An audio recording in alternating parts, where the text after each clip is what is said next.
कर चलते हैं जहां पर कांग्रेस की ओर से चिंतन शिविर को लेकर मंत्री प्रताप सिंह खाचरियावास मीडिया सरकार ने जो घोषणा पत्र में वादे किए थे उनमें से 75% से ज्यादा वादे पूरे कर दिए। कौन से वादे हैं जो पूरे नहीं हुए उस पर, और विधानसभा क्षेत्र वाइज लोगों ने जबरदस्त रिकॉर्ड काम किया है। पहली बार ऐसा हुआ है जब आपको पता है कि लोकसभा में जो जितना पैसा 5 करोड़ रुपए सांसदों को मिलता है उतना पैसा एमएलए को देने वाला पहला राज्य राजस्थान बना। अब बीजेपी के साथ तो दिक्कत क्या है कि बीजेपी फ्रस्ट्रेशन में है। खुद बीजेपी के लोगों ने उस वक्त विधानसभा में कहा था कि आज तक ऐसा मुख्यमंत्री नहीं मिला जिसने 5 करोड़ रुपए एक एमएलए का कोटा कर दिया।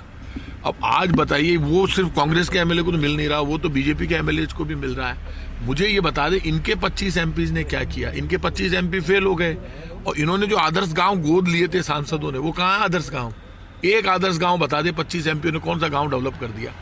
मैं इतना कह सकता हूं कि इस चिंतन शिविर में बड़ी बात एक ही है कि बीजेपी का जो गलत प्रचार है, जो झूठ बीजेपी परोस रही है पूरे राजस्थान में, और बीजेपी धर्म के आधार पर लोगों को लड़ाकर प्रदेश का माहौल खराब करना चाहती है। दिल्ली में बैठकर अमित शाह के घर पर ये बीजेपी के नेता जाते हैं और जाकर वहाँ पूरा षड्यंत्र होता है, प्लान होता है और ये तय किया जाता है कि सरकार को बदनाम करो, राजस्थान की सरकार को बदनाम नहीं करोगे तो देश में बीजेपी क्या संदेश देगी।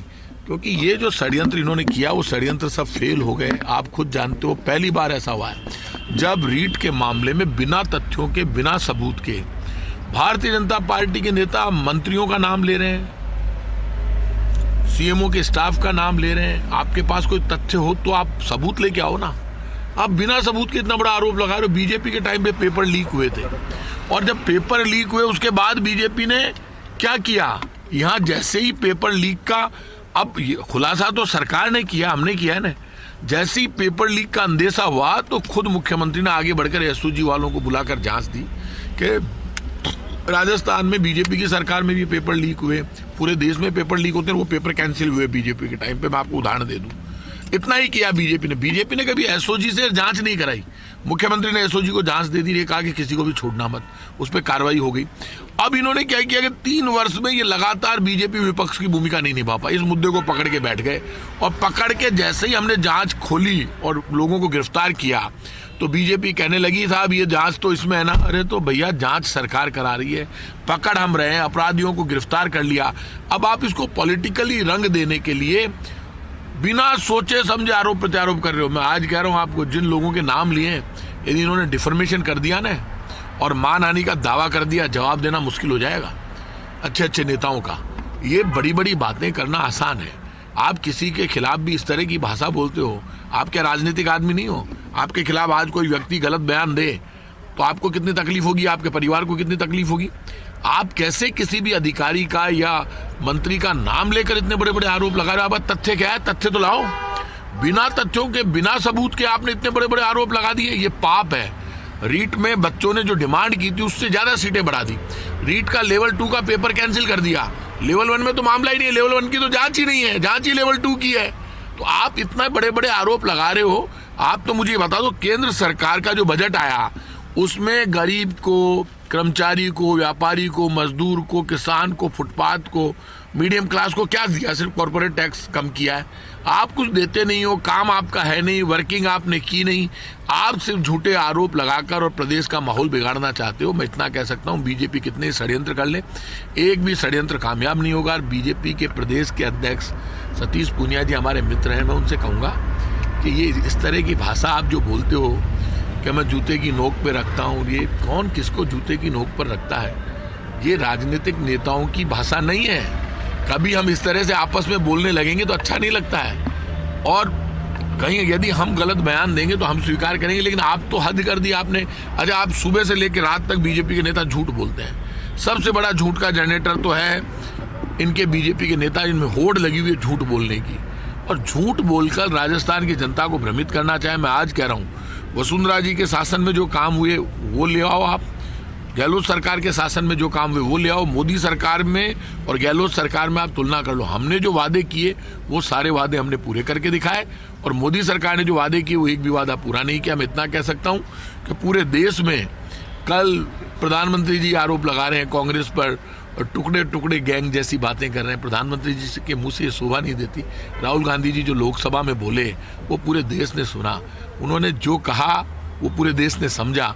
उन्होंने क्या गुनाह कर दिया यदि वो कह रहे हैं कि चाइना से हमें सुरक्षित रहने की जरूरत है, चाइना हमारे अंदर घुस रहा है, ये बातें यदि वो बोलते हैं, पाकिस्तान के खिलाफ बोलते हैं, तो इसमें प्रधानमंत्री जी का जिस तरह का बयान आया, देश की आज़ादी की लड़ाई जिस पार्टी ने लड़ी, जो खुद इंदिरा गांधी का पोता है, राजीव गांधी का बेटा है, चौथी बार सांसद है, आप उसके लिए इस तरह की भाषा का प्रयोग करते हैं। इसलिए करते हैं कि आप डरते हैं कांग्रेस से, कांग्रेस के नेताओं से, इसलिए आप झूठ परोसकर लोगों को भ्रमित करना चाहते हैं। आप कितना ही भ्रमित कर ले, राजस्थान जानता है हम जन कल्याण और विकास के मॉडल के आधार पर काम कर रहे हैं और बीजेपी झूठ, फरेब और धोखे के मॉडल पर काम कर रही है। अब झूठ, फरेब और धोखे का मॉडल नहीं चलेगा, जन कल्याण और विकास का मॉडल चलेगा। आप खुद जानते हो राजस्थान में 80 लाख परिवारों को बुजुर्ग, विकलांग, विधवा पेंशन कांग्रेस पार्टी ने दी। हम चिरंजीवी बीमा योजना लेकर आए, खुद प्रधानमंत्री ने, कोरोना मैनेजमेंट में हम नंबर 1 पर रहे। विकास का मॉडल हमारा स्पेशल है। विधानसभा के लिए भी मैं इतना कह सकता हूं, कल से विधानसभा है। बीजेपी कितना ही षड्यंत्र कर ले, आज उनकी विधायक दल की मीटिंग है और जो षड्यंत्र किए, कल षड्यंत्र के गिल्ले उड़ा दिए मुख्यमंत्री अशोक गहलोत जी ने खुद ने प्रेस कॉन्फ्रेंस करके। और मैं आज आपसे कह रहा हूं कि जो बात मुख्यमंत्री ने कही उससे पहले आपने झूठ बोला। आपके पास कुछ है तो तथ्य कल विधानसभा में लेके आ जाना, झूठ मत बोलो। हमारे पास कहाँ है, आपके पास क्या है? हमारे पास रिकॉर्डिंग है, हमारे पास तो लाने भैया रिकॉर्डिंग कौन सी है, कौन है? फालतू की बातें मत करो यार, जो भी है हम आपका सम्मान करते हैं, ये डायलॉग बाजी नहीं चलती। विधानसभा में नहीं घेर पाएंगे सर भाजपा वाले, कई पता नहीं चलेगा। विधानसभा में इसलिए नहीं घेर पाएंगे कि देश में केंद्र की मोदी सरकार ने झूठ बोला। पेट्रोल, डीजल, गैस सिलेंडर की महंगाई से आम आदमी दुखी और परेशान है। बेरोजगारी और महंगाई से हालात खराब है। मोदी सरकार का बजट फेल हो गया। राजस्थान की विधानसभा में पहले हमारा बजट स्पेशल था, इस बार भी हमारा बजट ऐसा आएगा कि हिंदुस्तान देखेगा। ये इतना मैं कह सकता हूं, बीजेपी के नेता कितना ही षड्यंत्र कर ले, किसी षड्यंत्र में कामयाब नहीं होंगे। राजस्थान की जनता जानती है कि हम जान लड़ा देंगे, लेकिन राजस्थान के सम्मान को सुरक्षित रखना, नौजवान की भावनाओं को सुरक्षित रखना। रीट लेवल 2 का जब पेपर कैंसिल हुआ, सीटें बढ़ी, तो आप जाकर देखो बच्चों की आंख में चमक है और बच्चे जानते हैं ऐसा बिल लेकर आ रहे हैं कि एक भी आदमी अपराध नहीं कर पाए। ये क्यों नहीं लाए बिल? इनके टाइम पे नकल हुई थी, पेपर कैंसिल हुए थे, क्या किया बीजेपी ने? बताया बीजेपी, जवाब दे। इनके टाइम पे कितने पेपर लीक हुए, पेपर कैंसिल भी इनको करने पड़े, ये बिल क्यों नहीं लाए? इन्होंने गिरफ्तारियां क्यों नहीं की? क्योंकि ये खुद ये षड्यंत्र करते हैं, इनको कोई मतलब ही नहीं। हम खुद गिरफ्तारियां कर रहे हैं, हम पेपर लीक हुआ उसमें मामले में कल चीफ मिनिस्टर ने कहा कि 150-200 लोगों तक पेपर पहुंचा और ये बड़ी बड़ी बातें कर रहे हैं। अब सारी मामले स्थिति क्लियर हो गया, चीफ मिनिस्टर सामने आकर बोल गए। बीजेपी आज विधानसभा में मीटिंग कर रही है, बीजेपी हारी हुई बाजी लड़ रही है और विधानसभा में भी आप देखना बीजेपी के लोग कुछ भी नहीं कर पाएंगे। करेंगे क्या? कुछ है ही नहीं। झूठ बाहर बोलते हैं, झूठ अंदर बोलेंगे, झूठ ज्यादा चलता नहीं है। लॉ एंड ऑर्डर का भी मुद्दा है, दुष्कर्म के मामले। लॉ एंड ऑर्डर का जो मामला है, एक बात तय कर लेना, यूपी, बिहार, हरियाणा, यहाँ से 100 गुना अच्छा लॉ एंड ऑर्डर हमारा है। हमने यहाँ पे नियम बनाया कि कोई भी व्यक्ति आए तो एफआईआर उसकी दर्ज होनी चाहिए।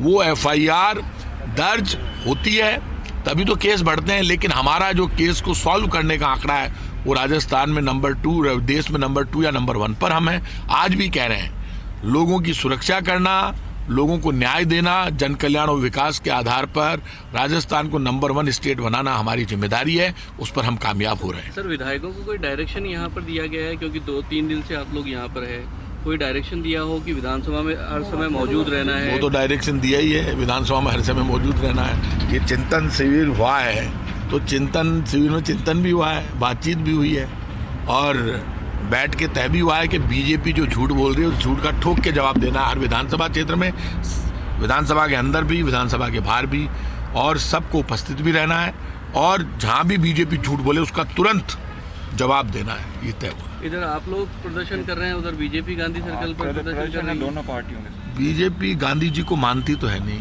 क्यों गांधी जी को परेशान करते हो? आप तो बीजेपी के लोग तो गांधी जी के सिद्धांतों को मानते ही नहीं है। अब आप मुझे ये बताइए, एक तरफ तो बीजेपी कहती है कि महात्मा गांधी को हम मानते ही नहीं है और ऊपर से महात्मा गांधी जी की मूर्ति के नीचे जाकर बैठकर नाटक करती है। गांधी नाराज है बीजेपी से, तंग मत करो गांधी जी ने तो। गॉडसे ने गांधी जी को मारा, दुनिया जानती है गोली लगी, तो गांधी जी ने कहा हे राम तो हम तो राम के वंशज हैं। राम और राम राज्य की कल्पना कांग्रेस पार्टी करती है, क्योंकि गांधी ही हमारा मॉडल है। गांधी के आधार पर ही पूरी कांग्रेस पार्टी चलती है। गांधी देश के राष्ट्रपिता है, गांधी के अनुसार ही संविधान की मूल भावना है। तो गांधी को मानो भैया। गांधी की मूर्ति के नीचे बैठे हो तो कम से कम गांधी जी की मूर्ति के नीचे बैठकर, मैं इतना कहूंगा बीजेपी के लोगों से हाथ जोड़कर, भाई साहब झूठ मत बोलो, सच बोलो। आज गांधी जी की मूर्ति के नीचे बैठकर मेरी रिक्वेस्ट है, कसम है कि यदि दम है तो एक भी सबूत वहां दे दे। झूठ बोलना बंद करो, नहीं तो देश, जनता और भगवान राम तुम्हें माफ नहीं करेंगे, ध्यान रखना। और मैं हमेशा कहता हूं, झूठ, फरेब और धोखा ज्यादा नहीं चलता। गांधी जी की समाधि के नीचे तो बीजेपी को धरना देने का हक ही नहीं है, क्योंकि बीजेपी तो सिर्फ झूठ, फरेब और धोखे की राजनीति करती है। तस्वीरें हम आपको दिखा रहे थे जहां पर मंत्री प्रताप सिंह खाचरियावास मीडिया से मुखातिब हो रहे थे। कल बजट सत्र की शुरुआत होने वाली है और साथ ही आज ओपन सेशन यहां पर कांग्रेस का चलेगा, उसी को लेकर यहां पर लगातार वो मीडिया से मुखातिब हो रहे थे।